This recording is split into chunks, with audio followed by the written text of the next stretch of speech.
आज के इस एक दिवसीय चरित्र निर्माण व समग्र विकास की कार्यशाला के मुख्य अतिथि भाई श्री अतुल कोठारी जी, राष्ट्रीय सचिव शिक्षा संस्कृति उत्थान न्यास, डॉक्टर नीलम मलिक जी, कुल सचिव भगत फूल Singh Mahila Vishwavidyalaya, professor Alok Chakrawal ji, vice chancellor central university Bilaspur Chhattisgarh, professor Neelu Sood, principal campus school, doctor Shefali, director HRDC DPSMB, doctor Hitendra Tyagi, professor in electronics Kurukshetra university और शिक्षा संस्कृति उत्थान न्यास के हरियाणा प्रांत के जो सचिव हैं, doctor Pankaj MSM institute of Ayurveda से फैकल्टी हैं, कन्या गुरुकुल सीनियर सेकेंडरी स्कूल की सभी फैकल्टी और यूनिवर्सिटी कैंपस स्कूल के सभी फैकल्टी मेंबर्स, आप सभी का इस कार्यक्रम में शामिल होने के लिए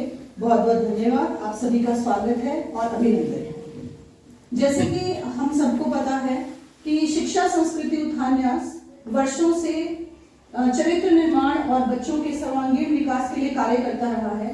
उसी कड़ी में वर्ष 2017 में भगत फूल सिंह महिला विश्वविद्यालय का MOU साइन हुआ।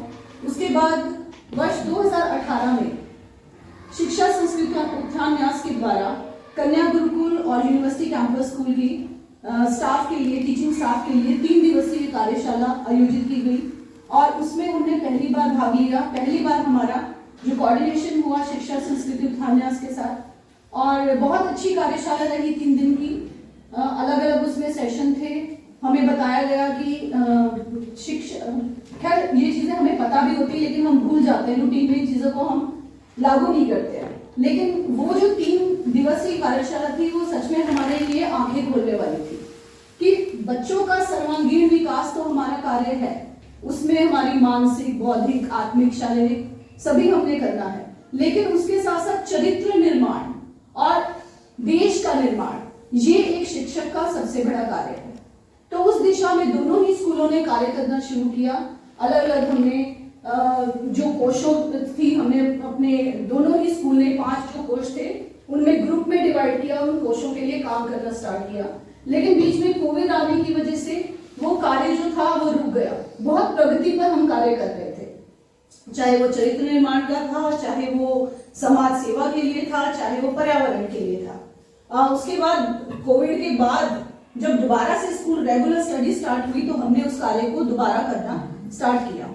और इसी कड़ी में जो हमारे वाइस चांसलर हैं प्रोफेसर सुदेश और जो हमारे कुल सचिव हैं डॉक्टर नीलम मलिक, इनके मार्गदर्शन में हमने, और भाई जी भी बीच बीच में हमें मिलते रहे, जब भी मिलते हैं, दिल्ली मिले तभी पूछा क्या कार्य कर रहे हो, पूछा हमसे कि तुम्हारी तो पूरी टीम आनी चाहिए थी, तुम्हारा तो यहाँ पे तुम्हें पूरा डेमो लगाना चाहिए था, तुम तो बहुत काम करते हो।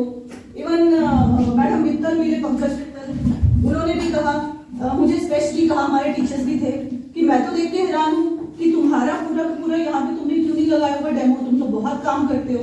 तो सबको पता है हम काम करते हैं, लेकिन शायद एक उसको योजनाबद्ध हम नहीं कर पाए, हम उसको दिखा नहीं पाए, एक दिशा नहीं मिल रही थी।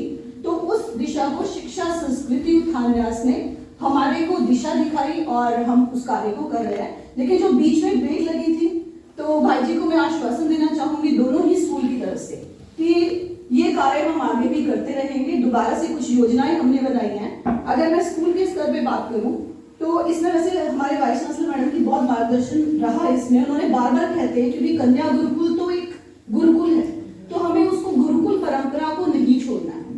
तो हमने एक कमेटी बनाई है, 5 सदस्यीय कमेटी। उस कमेटी में यहाँ पर मौजूद हैं सभी सदस्य। मैडम नीलम है, सीनियर मोस्ट टीचर है PGT, श्रीमती निर्मला देवी है, संस्कृत अध्यापिका है, श्रीमती उषा रानी गणित अध्यापिका, श्रीमती सुनीता देवी हिंदी अध्यापिका और श्रीमती संगीता संस्कृत अध्यापिका। तो ये कमेटी ने दोबारा से काम करना स्टार्ट किया इसी दिशा में। और हमारा सबसे पहले प्रयास था कि जो हमारे गुरुकुल का जो वैदिक परंपरा है, सबसे पहले तो हम बच्चों को उससे रूबरू करवाएं। तो बच्चों को गायत्री मंत्र मीनिंग के साथ, आर्य समाज के नियम, विश्वानी देव के मंत्र, भोजन का मंत्र, संध्या भवन मंत्र, शांति पाठ, वैदिक आचरण के नियम, राष्ट्र प्रतिज्ञा, और गीता श्लोकोच्चारण लिखवाए गए और गायत्री मंत्र मीनिंग और आर्य समाज के नियम। और इसके साथ साथ हमारा जो प्रयास है कि हम आगे आने वाले समय में वार्षिक उत्सव प्लान करने जा रहे हैं, तो उसमें नृत्य गीत तो सब होते हैं, लेकिन हम उसमें छोटी छोटी झलकियां अपने जो महापुरुष हैं, सबसे ज्यादा तो हम ऋणी हैं स्वामी दयानंद सरस्वती जी के, जिनकी प्रेरणा से भगत फूल सिंह जी ने लड़कों के लिए भी और लड़कियों के लिए इस गुरुकुल की स्थापना करी।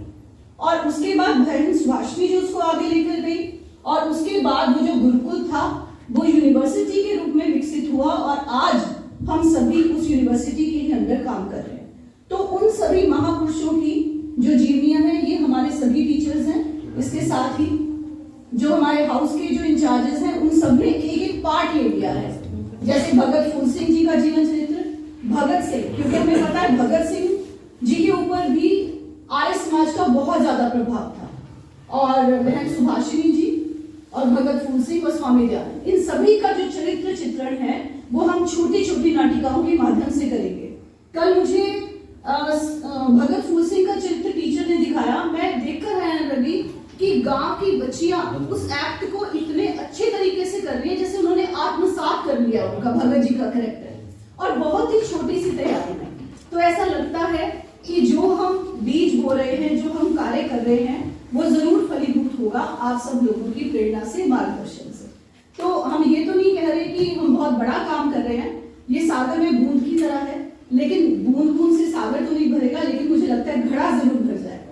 तो हम उस घड़े को ही भरने का काम कर रहे हैं, और इस समाज के लिए जो हमारे दायित्व हैं, पढ़ाते वो सभी हैं, लेकिन उसके साथ साथ हम चरित्र निर्माण और राष्ट्र निर्माण का अगर कार्य कर सके तो एक शिक्षक के रूप में हम तभी सफल होंगे। तो आज इस मंच पर मुझे बोलने का अवसर देने के लिए बहुत बहुत धन्यवाद, और यहाँ पर सभी उपस्थित सदस्य और सभी जो अतिथिगण हैं, उनका फिर से मैं यहाँ पर आने के लिए बहुत बहुत धन्यवाद। Thank you.